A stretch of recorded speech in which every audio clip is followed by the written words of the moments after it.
Friends, இது நெல் வயல் பார்த்தீங்கன்னாக்கா கரெக்டாக அறுவடைக்கு ரெடியாக வந்துடுச்சு. இன்னொரு 4-5 நாள் விட்டோம்னா வச்சுக்க நல்லா வந்துடும். இந்த டைமில் பார்த்தீங்கன்னா மழை டெய்லி ஈவினிங் ஆனாலே மழை வந்துடுது. அதனால் பார்த்தீங்கன்னாக்கா நம்ம நெல் அறுத்து அடிக்கிற இயந்திரம் வந்தும் பக்கத்து கொல்லிக்காரில் அறுத்தாங்க. அந்த நிலத்துல வந்து வண்டியே மாட்டிக்குது. அந்த அளவுக்கு ஈரமாகுது நிலம். அந்த மிஷின் வந்து உள்ள வந்து நெல்லை அறுத்து அறுவடை பண்ண முடியல. ஆளுங்க என்ன பண்ணுறாங்கன்னா எல்லாம் அறுத்து மறுபடியும் அந்த மிஷினில் போட்டு அதுக்கப்புறம் நெல் தனியாக பில்லு தனியாக வந்து எடுக்கிறாங்க. அதாவது நம்ம நெல் இருக்க ஆட்கள் கிடைக்கல அப்படின்றதுனால தான் வந்து நம்ம அந்த அறுத்து அடிக்கிற மிஷினை வந்து யூஸ் பண்ணுறோம். ஆனால் அந்த அறுத்து அடிக்கிற மிஷினும் வந்து நெல் வயலில் உள்ள வந்தால் பதிஞ்சிக்குது, ஃபுல்லாக வண்டி மாட்டிக்குது.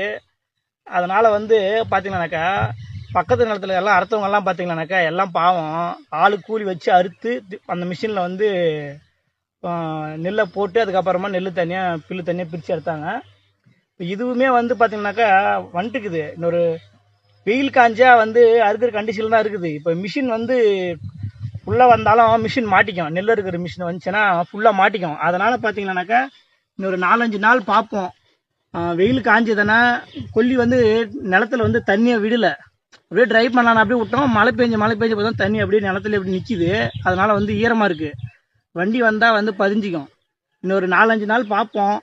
வெயில் காஞ்சதுன்னா மிஷின் கூப்பிட்டு அறுக்குவோம். அப்படி இல்லைனாக்கா நம்ம கையில் அறுத்து தான் மறுபடியும் மிஷினில் போடுற மாதிரி இருக்கும். கரெக்டாக பார்த்தீங்கன்னாக்கா நம்மளது மழையிலே மாட்டிக்கிச்சு. இப்போ அதே மாதிரி நெல் அடித்து பில்லு தனியாக போட்டோம்னா பில்லை வந்து காய வைக்க முடியாது. ஏன்னா ஈவினிங் ஆனால் மழை வந்துடுது. டெய்லி மழை பெய்யுது. ஒரு நாள் பெஞ்சால் நம்ம வந்து உட்டியே சேர்த்து தார்பாயை போட்டு மூடி வச்சுருவோம். இது என்ன ஆச்சுனாக்கா டெய்லி சாயந்தரம் ஆனாவே வந்து மழை பெய்ய ஆரம்பிச்சிருது. நம்ம ஆரம்பத்தில் வேர்க்கடலை போடும்போது பார்த்தீங்கன்னா ஒரு மாதம் கிட்ட வந்து மழையே சுத்தமாக பெய்யல. இப்போ பார்த்தீங்கன்னாக்கா அறுவடை டைமில் பார்த்தீங்கன்னாக்கா டெய்லி மழை வந்து இங்கே பாருங்கள் ஃபுல்லாக எல்லாம் ஃபுல்லாக படுத்துட்டு இருக்கு. மிஷின் வந்தாலுமே இது அறுக்க முடியாது. இன்னொரு வாரம் பார்ப்போம். வெயில் காஞ்சதுன்னா நார்மலாக வந்துடும், பழைய ஸ்டேஜுக்கு நின்றுடும். அப்படி இல்லைனாக்கா நாமளும் அறுத்து தான் அந்த மிஷினில் கொட்டுற மாதிரி இருக்கும். மிஷினில் போட்டு அதுக்கப்புறம் தான் அடிக்கிற மாதிரி இருக்கும். எல்லாம் ஃபுல்லாக பாருங்களா வந்துக்குது. தண்ணியே விட்டு இப்போ 10 நாள் ஆயிடுச்சு.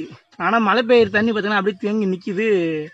வண்டி வந்தால் மாட்டிக்கின்றதுனால இன்னொரு 4 நாள் பார்க்கலாம். 4 நாள் பார்த்துட்டு அதுக்கப்புறம் அறுத்து நம்ம மிஷின்லேயே போட்டுருவோம். வேறு வழி இல்லை.